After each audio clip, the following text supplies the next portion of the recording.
There's a moment that most people miss.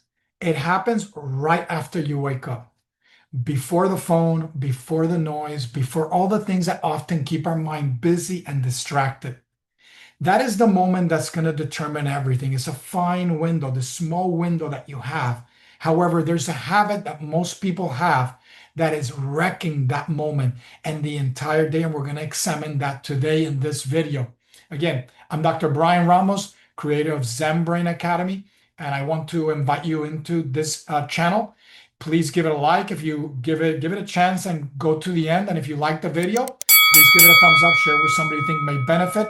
It's very important that we get this information out in the digital age. It's more important than ever before. We have habits in the digital age that are really negatively impacting our brain and our body.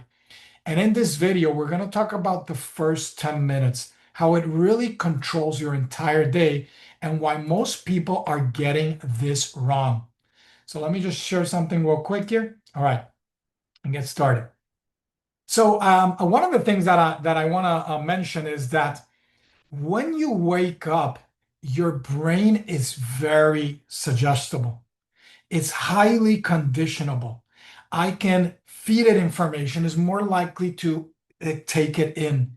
It's almost as being when you wake up, you're like the brain of a child. The brain of a child is mostly in alpha waves. That's why you have to be careful with what you tell a child. They absorb, in a sense, they integrate a lot of the things that, like a parent would tell the child. Your brain is like in a hypnotic state. It's daydreamy.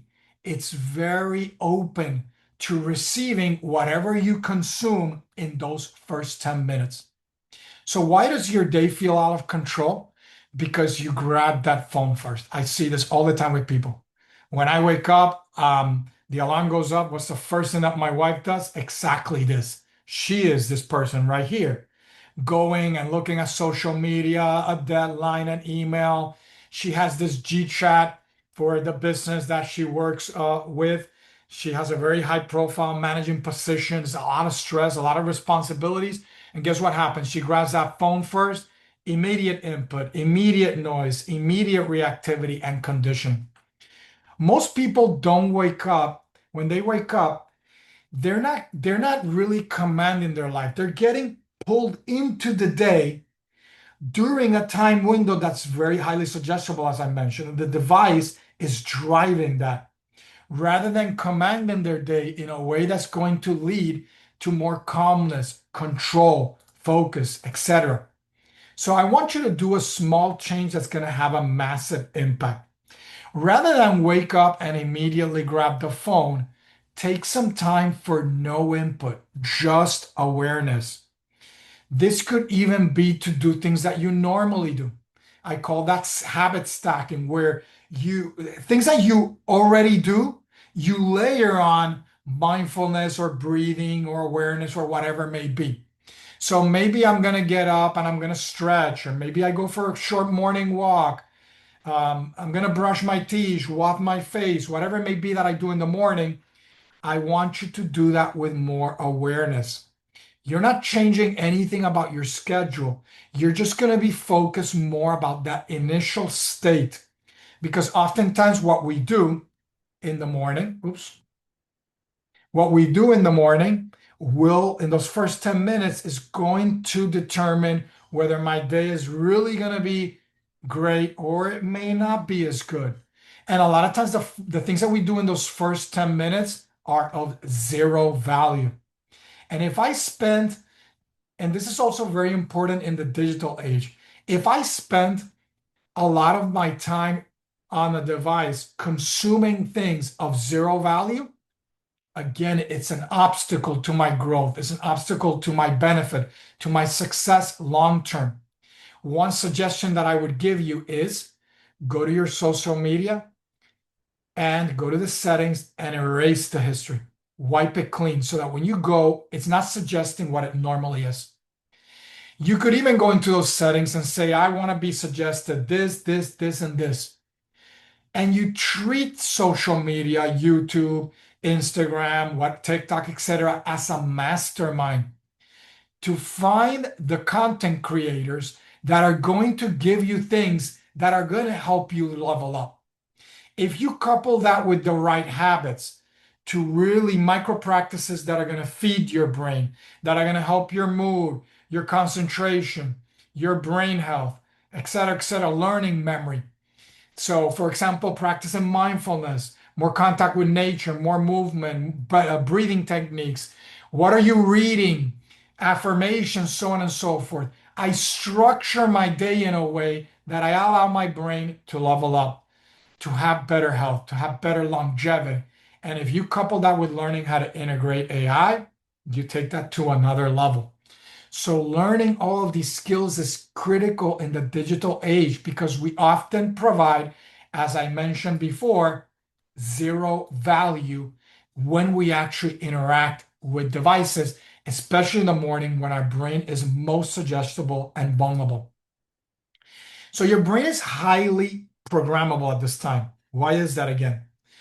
When you're in sleep, deep sleep, as you go into deeper states, your brainwaves start to slow down. You go from beta, which is daytime activity, or high beta would be like really high stress, you're really anxious. Most people are in beta during the daytime. Children would be more in the alpha state. That's why they tend to be more intuitive, creative, more suggestible. This is kind of like the daydreamy state when you're groggy, you just woke up. Theta is when you're maybe sleeping, you're having some dreams. Delta would be like a deep dreamless sleep. That's the reset. That's the important time window that I've talked about in other videos between 10 p.m. and 2 a.m. So in that morning when you're highly suggestible and programmable, there's a cortisol awakening response. This is what's kind of jump starting things. I've talked about this before, how the stress pathway is the accelerator. It's not your enemy. Stress is not bad. You need stress. Without the stress side, you don't get anything done. So that's starting to ramp up, but I'm still in slow wave activity, moving over to beta as the day starts to wear on. Those first 10, 15, 20 minutes, I may be kind of groggy. And for some people, it's even that effect may be stronger. It may last even 30 minutes. That's why sometimes my wife will come talk to me and I'm going to be like, "No, I'm not really in the right mind just yet to talk. Just give me a few minutes before I kind of get into beta and I can be a little bit more attentive." There's high neuroplasticity state right now. When you wake up, your brain is transitioning. And because it's transitioning, it's still in a vulnerable, programmable state. Value that time. The first inputs that you're going to give your nervous system during that time window are critical. Input during that time equals programming. State is going to become that state that you're setting at the morning is going to become the baseline for the rest of the day. Your brain doesn't just react in the morning, it's going to learn from it. And whatever it's getting, if you're teaching it reactivity, it will likely be more reactive the rest of the day. So, whatever you do in the morning is going to set the stage for the rest of the day. Value that day. Reactive mornings equal reactive days. Notifications, negative news, stress, some problem that a coworker has that you have to solve now. It's just already giving you cognitive overload when you should be thinking about taking care of yourself.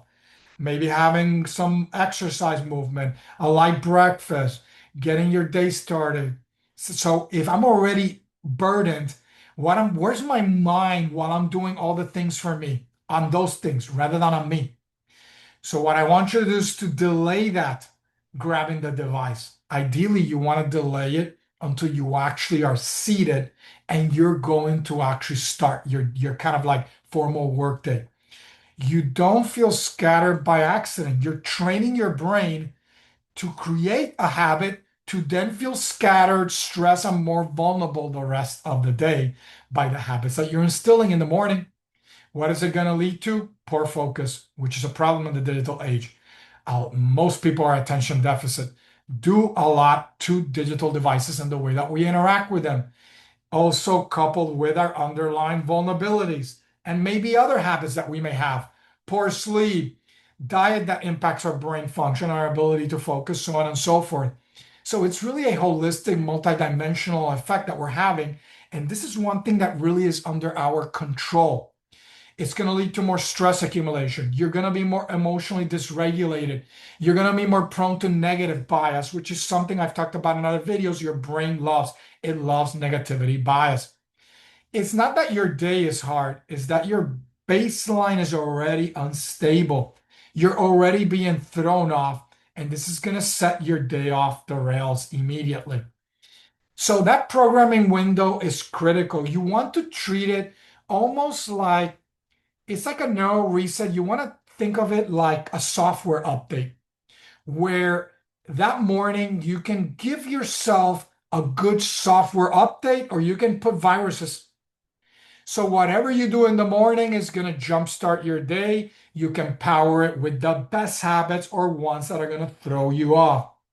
Remember, this isn't a morning routine that I'm talking about. It's nervous system installation, regulation, updating. And we say this all the time in Zen Brain Academy, train the brain. Train the brain with the right habits. And here's a 10-minute protocol. The first 3 minutes before any input, I want you to just lie there. Take the first 30 seconds or so to just be aware, as I mentioned, I may have mentioned at the beginning, just to be aware of how the energy of consciousness starts to trickle back in when you wake up. You withdrew the energy during sleep. It got withdrawn all the way up, usually in most people, is to the brainstem region. And now it's going to propagate back down and it's going to go trickling, and you're going to feel that. Maybe stretch, bring that energy after you've stayed there still, sensing the energy, stretch, bring the energy to the muscles, sit up, or maybe you could sit on the floor by the bed and inhale for 4 seconds and exhale for 6. You could do this sitting or lying down with your eyes closed. And so by doing this, you're already starting to instill a state of calmness, not training the brain to go to the phone, to start creating chaos, agitation, negativity, so on and so forth. And of course, this could have been the way that you even fell asleep on the device, whether it's a TV, whether it's an iPad, whether it's an iPhone, it doesn't matter. You're training your brain to end the day on a device and immediately begin with the device. It's not a habit conducive to a state of calmness. And you're going to start noticing how that energy of consciousness is moving and you're breathing. You don't check your phone. You're checking in with your state first. Then the next 3 to 6 minutes, body awareness. This is kind of like if you've ever done yoga and you end up at the end, you're lying on the mat and the teacher is like guiding you through the body and saying, relax this area, relax that area. You could do this lying down or seated as well. Just notice your jaw, maybe move the jaw, open it, close it, move it around, roll the shoulders. Notice if you're holding any tension on the neck or shoulder area. The same thing with the chest and other body regions. You're teaching your body again. You breathe, you bring awareness to your body. You're telling your body, start with calmness, remain calm and resilient throughout the day. And I want you to also notice after these 10 minutes, what are the things that are starting to take you out of the calmness state? And when you start to bring awareness to that, you can then do things later in the day, like you did to start the day, to bring yourself back into a more calmer state. Then 8 to 10 minutes of intentional focus. Pick one thing, not 10. Pick one thing that you're going to focus on. What matters most to you today? How do I show up my best? What am I thankful for? What can I attack today? Maybe the day before you organize your day, rather than go through all the problems on emails or texts or some negative news. You're going to set that aside and you're going to do these first 10 minutes structured, consistent. It's 10 minutes of your life. You can set aside 10 minutes to create change that is lasting in your nervous system and that will make a huge impact. You could again also do habit stacking, as I talked about before, so that you make it a bit more effortless. Maybe you sit up and do your breathing. Then you hydrate. Maybe you go outside and get some natural light, go for a walk, get your body moving. Maybe that's your body awareness part. Go out and if you have a pet, maybe go take the pet for a walk and just bring some body awareness while you're doing it. Then maybe even while you're walking or you're doing something else, maybe you're making your coffee or tea. Think about your intention, set your intention, set a positive affirmation, start to counter that negativity bias, that chaos that we often live in. No friction, just flow. Add these two other habits and make it part of your routine so that you can see long-lasting rewards. This is backed by neuroscience. Remember the cortisol awakening response. It's going to start to jumpstart you. Don't allow that cortisol to be hijacked into agitation, stress, negativity, etc. Take that energy that's starting to ramp up and use it wisely during that neuroplasticity window to boost your attention, to boost your confidence, so on and so forth. Remember, you're not just starting your day, you're setting your operating system, you're leveling it up, you're giving it an update or a reboot that's going to aid your alertness, your metabolism, and even your immune function. It's going to shape your entire day, not just your schedule, not just your workload, everything about your state. Start your day in a way that's going to empower you throughout the day and throughout the week, and be consistent. Remember, train the brain. It's not just the habit. You want to train the brain, is what we always say in Zen Brain Academy. So I want you to take this time and set different habits during the day. And if you need help on how to do this, what habits to integrate, we've got a ton of guided work content that you can just wake up, put your headphones on, boom, pop in one of the guided practices as part of this routine. Morning reset protocols, dopamine regulation, nervous system control, etc., etc. Remember, the day doesn't shape your state. The state that you are in to start your day is going to shape everything afterwards. Take control over the morning, and your mind will thank you, especially in the digital age when we are more vulnerable than ever before. All right, I want to thank you for your attention. Tune in to the next video with weekly brain habits and hacks for the digital age to level you up and to protect your brain health, the secret to longevity and happy life. All right, take care. Stay safe.